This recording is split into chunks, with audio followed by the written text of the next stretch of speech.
Welcome back, everyone. Another week. This week we've been playing around with brake lines.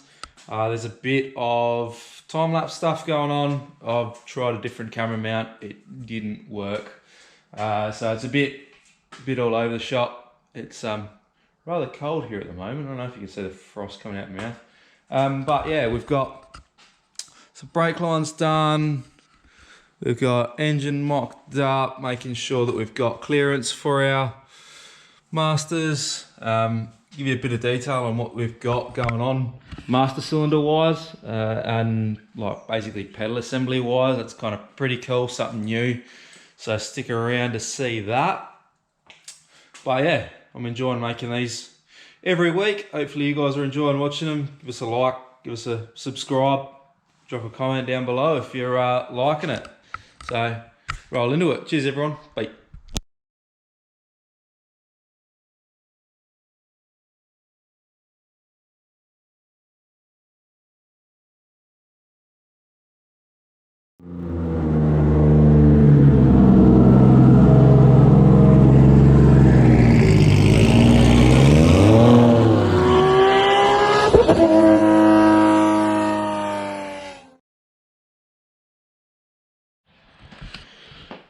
Alright, back again.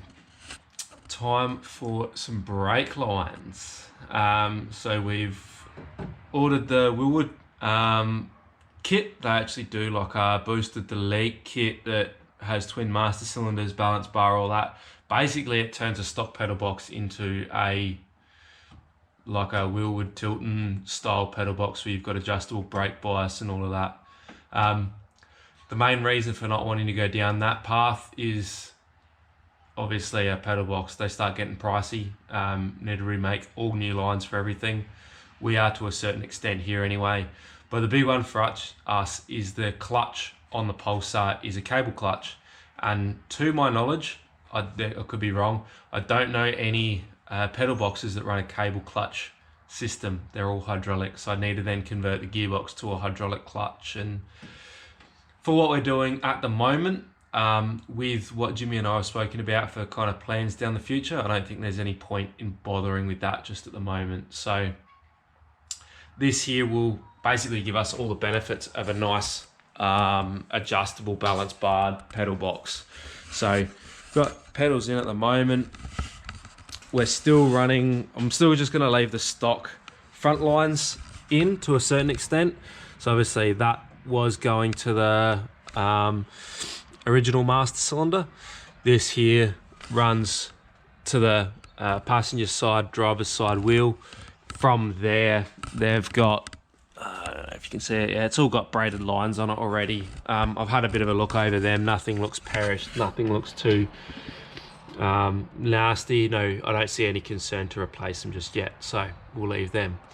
The rear, however, it used to run like braided line through a hydraulic handbrake that we're no longer using. There's no real need for it. I haven't got one in my car and I don't really see any point for it unless you're doing a bit of hill climb stuff, which Jimmy hasn't really got any plans to as far as I'm aware. And if you do, you got to fit brake.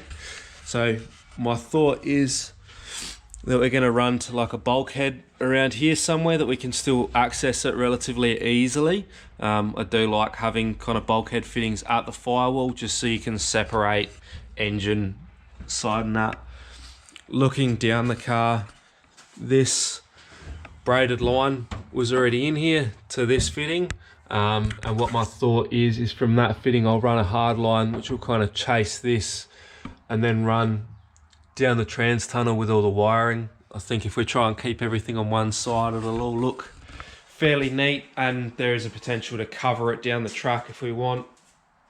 So, like last week, doing these hard lines, they do seem to be fairly hard to film just because they're fiddly and all over the place. So I'm actually going to try something different. I've got one of those chest mount deals, so throw that on, we'll have a go, see if it works a bit better. Hopefully you guys can see what I'm doing. So anyway, roll into it.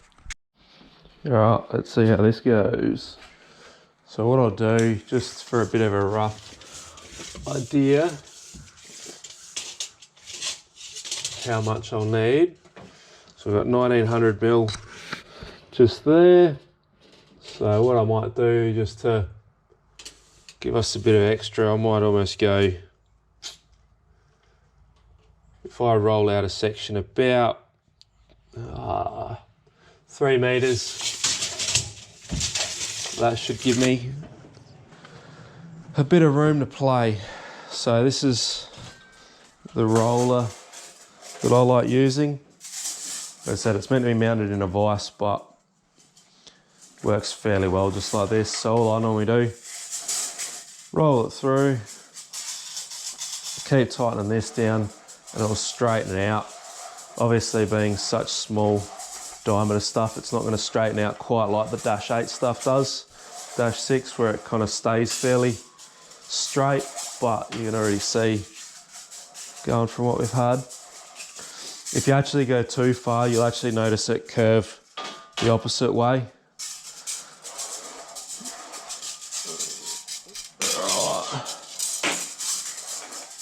Measure that out, see where we're at there.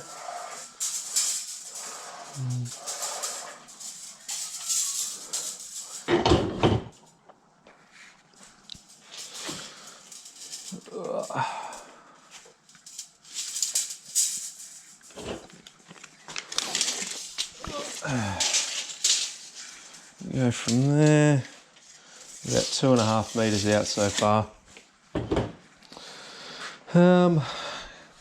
It's going to be a bit of a tricky one, I'd say. Alright, had a bit of a sideline on running the brake line down where I thought I might. What I might end up doing is I'll probably wait until the assembly's here. I've just taken a bunch of measurements, so I might start drilling the holes to mount it. All that's listed on Wilwood's website, that's fine. But we've still got the firebomb to mount and run the lines. And one thing I like doing with the firebomb is having a nozzle that does spray over the fuel system. So if I do that, that means that I want to run that firebomb hose down this side and have a nozzle spraying out this way. This side's going to get really, really busy. So I think what I might do is I might run it down this side, which will also still work fine because it means that I can run across into the firewall closer to where it's going to be. But my other thought was if I run it down alongside the seat. The only thing I don't like about running it down along the seat is if the car is in an impact where it does get hit in the side and it pinches the brake line. I don't like that thought. So that's the only caveat to it, is I'm not a huge fan of that, but we'll keep going. I've got my positions marked there for the Wilwood, so that should bolt there quite nicely. Yeah, once I get that in, I think then once the brake lines are on, like obviously we'll have room to run the front line. That should be able to run into this original T-piece. I'm hoping it doesn't space it too wide where we're going to struggle with room, but race car things. Yeah, we'll start drilling these holes hopefully. I've got a message saying it should be arriving today, so hopefully it does. Well, I do not have the self-control for unboxing videos. Once I get some new stuff, I just open it. So, this is actually that setup that I was talking about. So this actually, basically, from here kind of on is how a normal booster would be. But what this does is we can bolt this to the firewall. And then we have exactly what I've got on my car and a bias bar. So we can adjust how much front and rear. These are just your normal kind of compact Wilwood master cylinders. We've gone 3/4 front and rear. When I pulled apart the stock master cylinder, I just measured up what the bores were and they were equal. They were about 20 mil, so slightly larger. But with having no booster, going to a slightly smaller master cylinder will give you more brake pressure with less pedal force, so not having the assistance of the booster. Hopefully we should be about right. Jimmy's a big lad, he should be fine. Just it'll remind him if he's skipped leg day. But yeah, the part number for that, because I think these are only a new thing, is 340-16920. I just picked it up from Outlaw Speed Shop down here in Adelaide. They had it in the warehouse ready to go. So yeah, that's been handy. If anyone's looking to do a brake upgrade, wanting to go to that twin instead of having to go down the path of a pedal box and doing everything, this does look like a pretty good way of doing it. All the measurements are online, so you can check out if you reckon it's going to fit. But the only thing here is that the clevis that was on the booster is metric and this is imperial.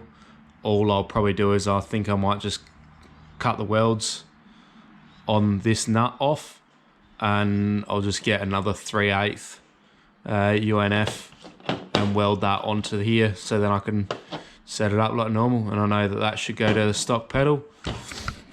Should be a relatively simple kind of changeover. So I've got some old nuts and bolts out, so we should be able to go try and bolt it up, see how it's going to fit.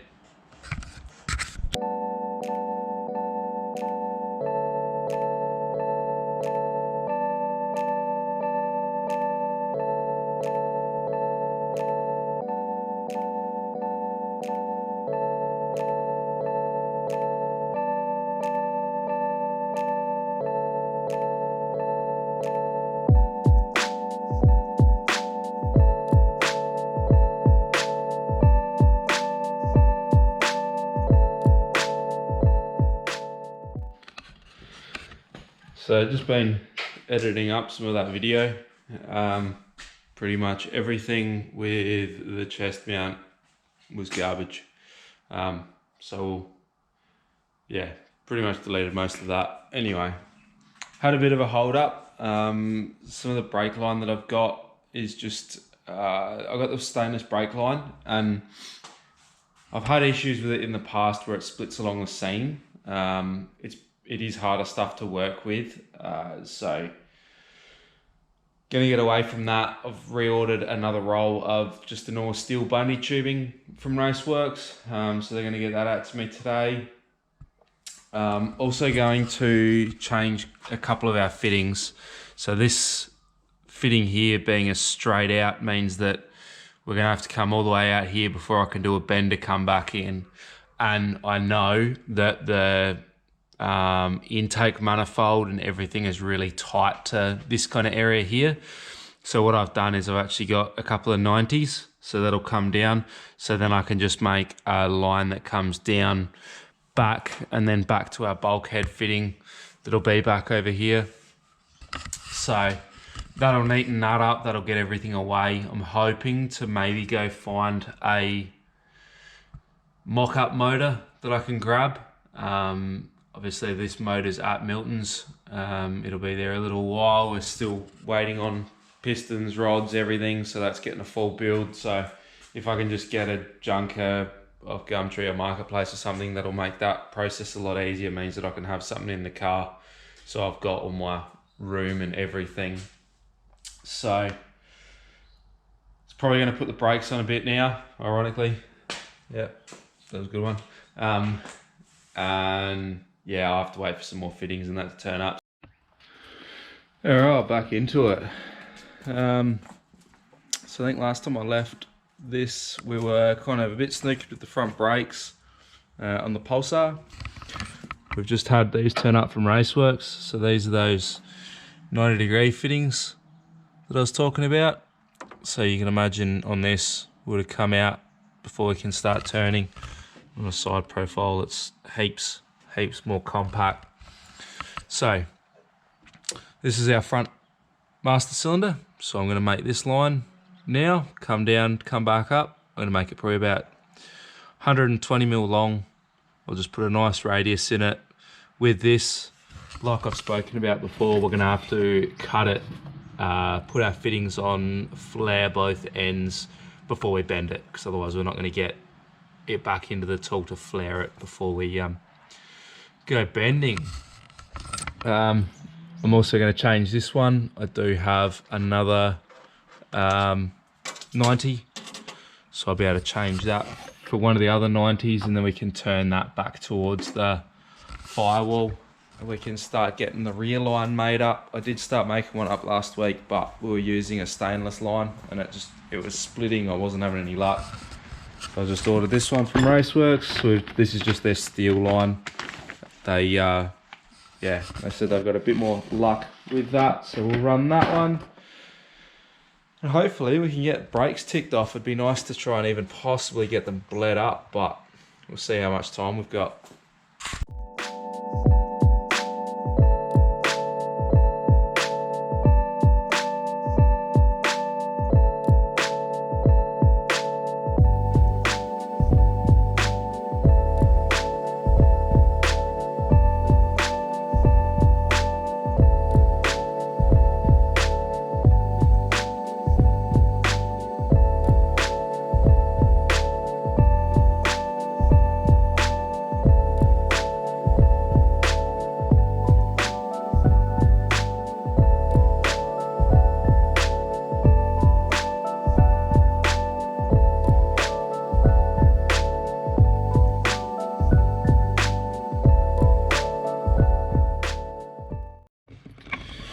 Alright, so we've obviously got this 90 on. Got this bend going back to the firewall. We've already got one of the front brake lines is just running along there. That'll get tidied up. That was our hole for our fitting. So what I'm going to do is, considering that I've already got this end here, what I reckon is I'll flare this. I'll put our fitting on and we'll flare it. And then from there I'll be able to put a 90-degree bend on it, face it back to it, and then we'll just be able to tweak the rest of the line, and I reckon it'll all fit up quite nicely, because obviously once I bend that flare it's going to shorten this up, but I think it's also going to bring it away a bit, so it means that I'll probably end up straightening this bend out and bring this bend back a little bit, so I reckon we'll be pretty good. I did think that maybe we put a 90 on here, but I don't have any 90s, and I'm just trying to get it done what we've got. So don't know, I might have a look. I might end up ordering a 90 for that. I'll see if we can even get them. Alright, light isn't the greatest in here, but that's life, we'll work with it. So we've got our little piece of brake line. This is for our front master. So we've done our operation 0, which is just making sure that everything's flush. We'll go to operation 1, and what this will do, give this a crank. This gives you that nice bubble flare. If I take it out now, it'll stuff me up. So we'll do number 2, which then gives it your normal double flare that everyone's used to seeing. Now this brake line is a little bit of a funny one, because we're going into a normal brake fitting. It's got a nice clean flare on it, no split, nothing like that. Yeah, this is a bit of a funny one, because this end here is a metric 10mm brake line, so we've made that a 45. This end here is the one that's going onto the master cylinder, so that's actually got a -3 fitting. So what we'll do is we'll change out our flare and our blocks, because these, not to that one, because these blocks actually have the corresponding flare in them as well. So we'll go to our operation 1, 3/16. See that it's got that corresponding flare in it. We'll just sit our line in. I'll put you guys down, and we'll flare this one up. So we've made sure I've got both of my fittings on, because this is the point of no return. Put it in, make sure that the flare's facing the right way. on the die. Now just snug it down, and then I like to use just a larger one just to push it so it's in line. That other block has that operation 0, so we don't have to worry about this step, we just crank it down. But so make sure 3/16 operation 1, that'll give us the bubble, and I'm going to run into you guys. There we go. We've got that bubble, that looks nice. Operation 2. There we go. Just like that. Another nice flare. So we've got our correct 37 and our 45. So let's go chuck this on, make it fit. Alright. So that'll go in there nicely.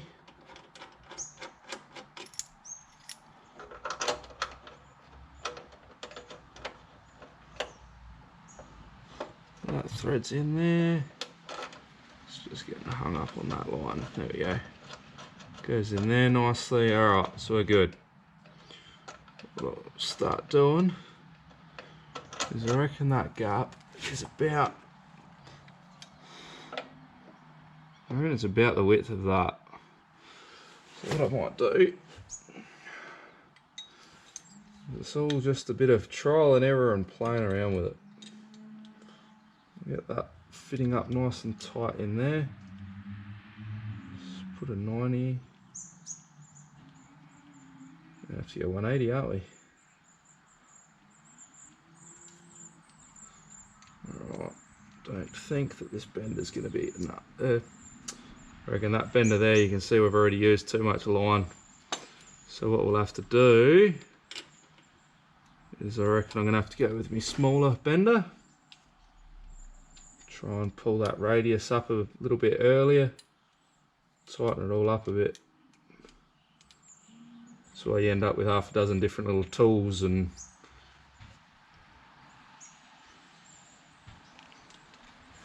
gadgets for doing all this stuff.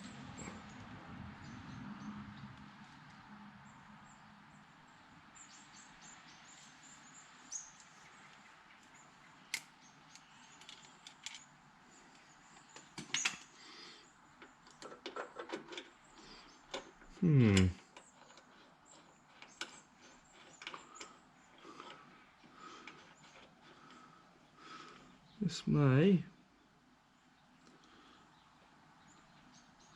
wonder if I can rotate that a little bit. That might get me a little bit more length.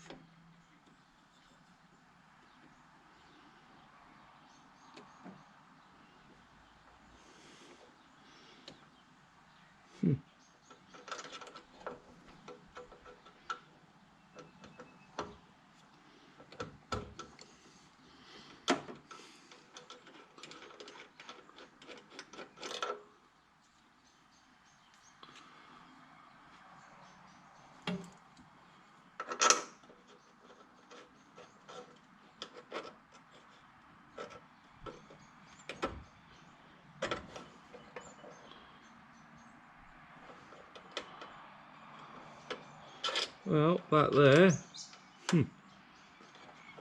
fits quite nicely.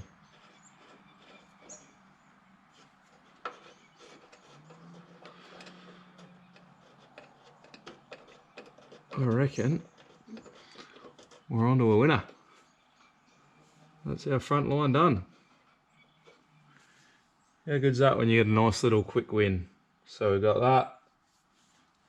I've had a look. I can order a Raceworks 90° N13 bulkhead, so I'm just going to order that. So all I'll do is on here, I'll probably just at that length there, flare it, because that tucks back into the firewall nicely.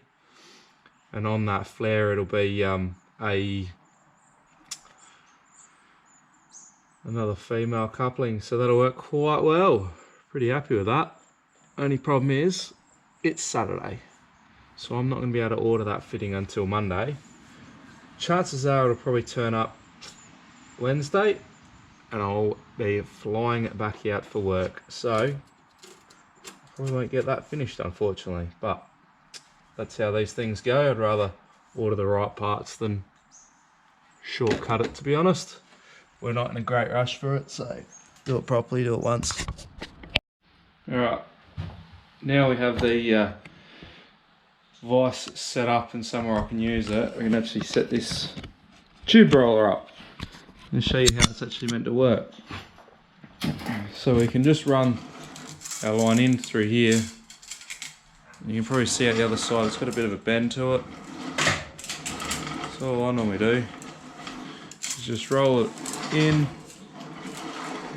different angles, and now you can hear it's running through a bit smoother. Just give it a bit of a tweak.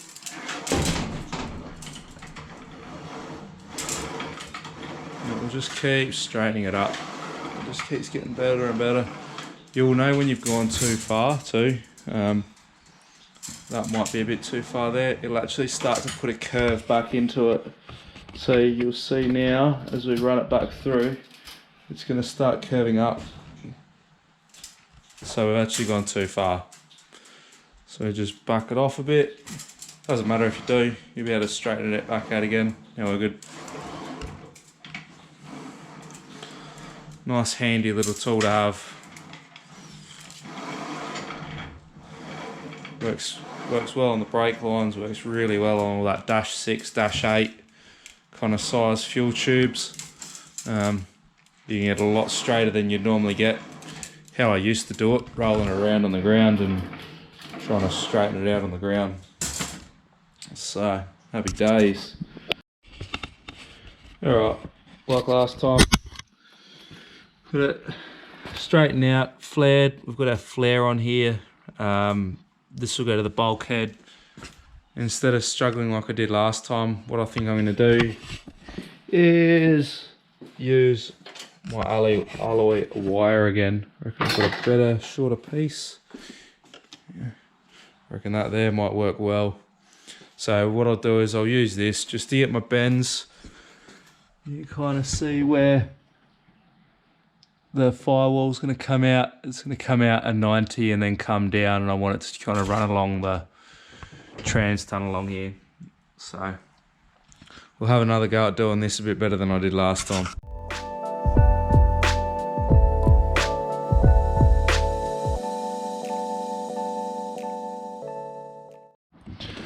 I reckon this might work out alright.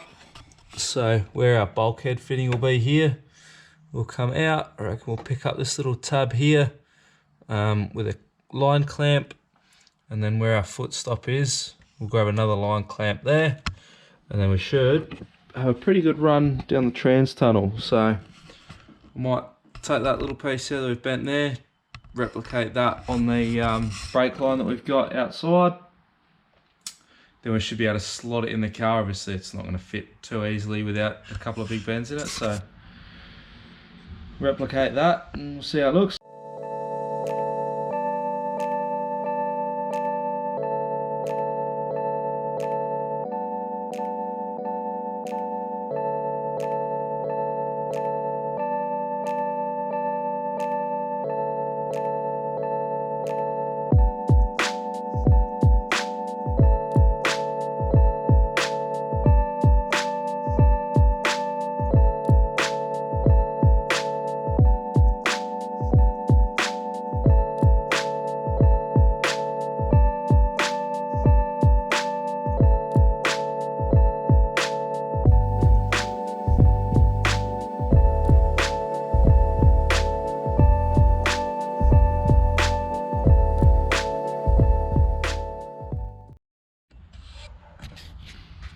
Alright, so we've just got the motor in. I've done this just so I could kind of get an idea of what clearance we've got on the master cylinders. A couple of photos that I had looked pretty close, but we've got plenty of room there. This one here, this is kind of the only questionable one going to the back. We do have the intake manifold's got to go on, so I'll probably chuck that on in a minute. Just to see how we're looking, but it should be pretty good. Moving to the line that I just finished up in the time lapse. We got this rear line done. I'm not entirely happy around here, but I think until I get all the battery cables and this rear line, rear lights sorted, if I run that rear light across with it, I think it'll just tidy it up, make it look a little bit nicer. I just don't like how it's kind of crossing over and everything's going on there. But I think that's probably where I'll leave it for this week. All the lines are made up. We're just waiting on that bulkhead 90-degree fitting, as I kind of guessed we'd ordered it, but hasn't turned up yet. So that's life. I'll chuck the intake manifold on and see how we're looking, but I think we'll probably end up playing around with the Skyline again next week, just for something different. Try and get the front ride height sensors on. Might even show you guys pairing up the Haltech and how I plan on calibrating it and what I plan on doing there. So that'll be kind of cool. But yeah, hope you guys have enjoyed it. Bit of a long one again. Hopefully a bit of info help you guys out if you're planning on doing this kind of stuff. So leave us a comment, what you like, what you don't like. We're only kind of getting better from here, I reckon. Cheers guys, have a good one, bye.